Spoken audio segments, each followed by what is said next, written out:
तो आपका जो गांव के लोग हैं, आपका माहौल बिगड़ गया। लेना देना कुछ नहीं, हवाई बातों से आप लड़के चले आए। ये जहर फैलाने का काम हो रहा है। और यही समझना है, ये देश एकता अखंडता का देश है, ये देश बाबा साहब के सपनों का देश है, ये देश डॉक्टर लोहिया के सपने का देश है। और ये भी समझना होगा कि इस देश को आजाद कराने के लिए हर वर्ग, हर जात, हर धर्म के लोगों ने अपना खून, अपना पसीना बहाया, अपनी जानें दी।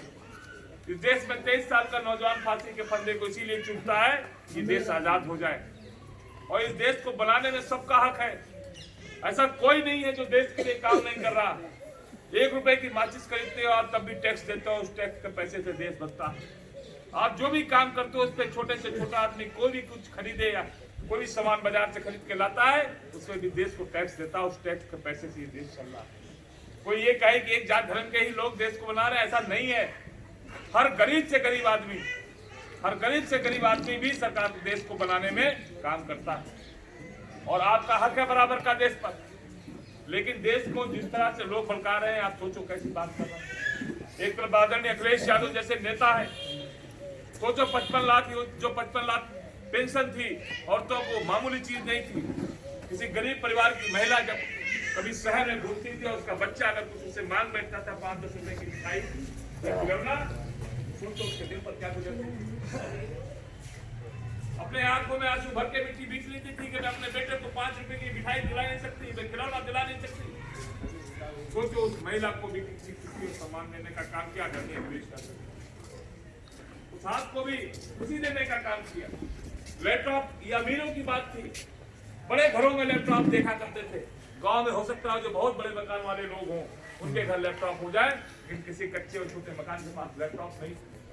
अगर अखिलेश यादव जी से सोचिए कैसी सोच है उनकी कि गरीब मजदूर किसान के बेटे के भी हाथ में लैपटॉप। कल मैं आ रहा था, दलित छात्रावास में बैठा हुआ था, एक दलित छात्र ने मुझसे खड़ा होकर कहा, जट समाज का था, कि भैया मेरे भाई को भी लैपटॉप मिला। हमारे साथ एक लड़का विशाल गौतम है, उसका भाई में आज डॉक्टरी की पढ़ाई कर रहा है, उसको भी लैपटॉप मिला। हर गरीब परिवार को लैपटॉप देने का काम आदरणीय अखिलेश यादव जी ने किया।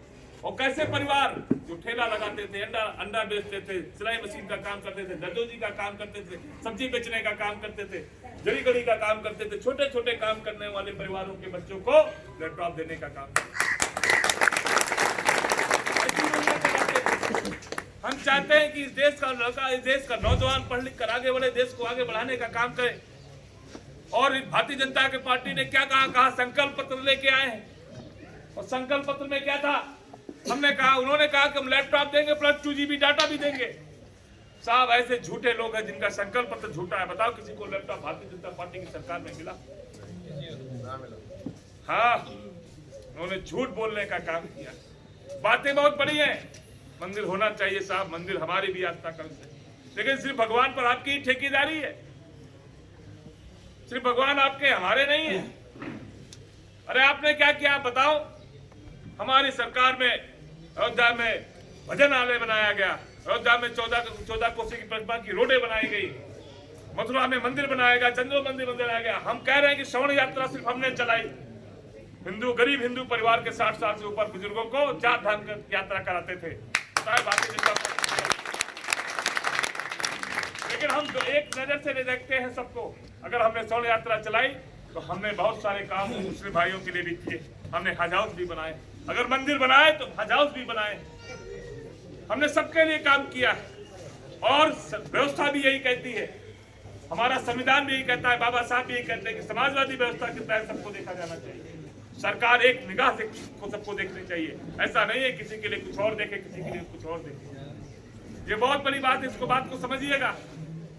और याद रखिए, जो एक्सप्रेसवे बनी है, जो सड़कें बनी, जो अस्पताल बने, जो कॉलेज बने, इस पर सब जाति धर्मों और बिरादरी के लोग पढ़ रहे हैं और सबके लिए दरवाजे खोले गए हैं। और यही आपको असली देश के विकास पर ले जा सकते हैं। गांव में जहर घोल दिया गया, आए जात धर्म के नाम पर वोट मांग कर चले गए, दोबारा घूम कर नहीं देखा। आपकी किसी समस्या से उन्हें कोई मतलब नहीं है, आपकी किसी दिक्कत से आपको कोई मतलब नहीं है। एक आवाज धर्मेंद्र यादव जैसा जो संसद के अंदर चिक चिक कर आपकी लड़ाई लड़ता था, उसको साजिश के तहत हजारों रुपए करोड़ों रुपए खर्च करके हराने का काम किया। धर्मेंद्र यादव सिर्फ बधाई के याद नहीं थे, धर्मेंद्र राठौर उस गरीब कमजोर पिछड़े तबके की आवाज थे, दलित अल्पसंख्यक शोषित वंचित की आवाज थे, जो दिल्ली के संसद के अंदर चीख चीख कर आग की लड़ाई लड़ने का काम कर रहे थे। लेकिन साजिश के तहत कि कहीं उस आवाज को दबा दिया जाए, वो आवाज फिर से इस संसद में ना गूंजे, षड्यंत्र के तहत उन्हें हराया का काम किया गया और हजारों करोड़ रुपया खर्च करके लोगों को पैसा बांटकर उन्हें चुनाव हराने का काम किया गया। आपके अंदर दिमाग के अंदर कैसी गलत भावनाएं भरकर उनको चुनाव हराने का काम किया। लेकिन कहाँ है वो लोग? आज भी काम आपको अस्पताल उन्हीं का दिख रहा है, सड़क उन्हीं की दिख रही है। एक ही नहीं रख पाए ये लोग 6 सालों में। 5 साल इनकी सरकार रही, बताओ कोई काम करके दिया? किसानों की योजना 2000 रुपए दे रहे हैं तिमाही। बताओ डीएपी की बोरी कितनी आती है? एक कुंटल की बोरी कितनी की है बताओ? सारे बात बताओ। 1.5 कुंटल बोरी आप डीएपी नहीं ले सकते। 50 किलो की बोरी नहीं ले सकते आप। और 5 किलो वो भी कम कर दी, 5 किलो कम कर दी। एक बोरी आप खरीद सकते हो क्या? उससे आपकी खेती हो जाएगी? नहीं हो सकती। ये ऐसे लोग हैं जो आपको झूठ बोलते हैं। आपकी फसल का दाम मिला क्या? क्या गेहूं खरीदा? क्या धान खरीदा?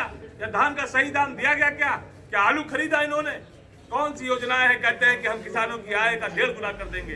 क्या मिला किसान को? और कहना चाहता हूं आप सब किसान भाई, इस देश का अगर किसान खुशहाल नहीं होगा, आदरणीय अखिलेश यादव जी कई बार अपने भाषणों में बात कहते हैं और नेताजी कहा करते थे, नेताजी भी आज भी अपने भाषणों में कहते हैं कि अगर देश को आगे बढ़ाना है तो देश के किसान को आगे बढ़ाना। तो किसान के लिए कोई योजना है कि हम जो उसकी दुर्घटना बीमा देते थे उसको बंद कर रखा था, पुनः आप चालू करने जा रहे हैं। जब 3 साल 4 बजट उन्होंने पेश कर लिए तब दुर्घटना बीमा देने जा रहे हैं। हम तो देते थे। हमने जो तमाम जो कृषि सदन थे, जो कल्टीवेटर थे, जो बीज थे, उन पर बहुत सारी सब्सिडी बढ़ाई थी और गन्ने का दाम भी बढ़ाया था। बताओ आज तक गन्ने का दाम सरकार बढ़ा पाई 1 रुपए? और ऊपर से जो बकाया है सो अलग। हम ये कहना चाहते हैं साथियों, नौजवानों, आप सब जानकार हो, आपसी सद्भाव को मजबूत रखो और ऐसे लोगों से डट के और लड़ के मुकाबला करने की जरूरत है। झूठे लोग हैं, सिर्फ आपकी धार्मिक भावनाओं को भड़काते हैं, लेकिन धर्म के नाम पर कुछ नहीं करते। मैं कहता हूं कि श्री राम मंदिर बनने से सबको फायदा है, लेकिन गांव में जो हमारा बुद्धिराम मर रहा है उसको कौन पूछेगा? जो हमारा गांव गरीब दवाई के अभाव में मर रहा है उसको कौन पूछेगा?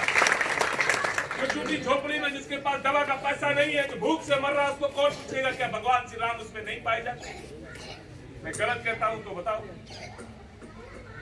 क्या हर इंसान के अंदर भगवान नहीं है और छोटे बच्चे के अंदर भगवान नहीं है?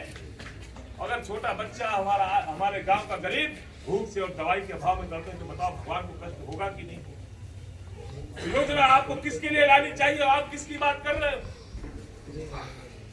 बहुत सोचने और समझने की बात हो। जो धर्म का और हिंदू और मंदिर मस्जिद के नाम पर आपको लड़ाते हैं, ये लोग सिर्फ देश को बांटना चाहेंगे, देश को तोड़ना चाहते हैं लोग। इस देश में भूखमरी पर बात होनी चाहिए। 14 में सरकार बनी भारतीय जनता पार्टी की, कितनी बड़ी बातें करते थे लोग। और जब सरकार बनी तो पहला बिल कौन सा लाया मालूम है आपको? पहला जो बिल लेकर आए अपनी संसद में, वो पहला बिल लेकर आए भूमत गढ़ का बिल।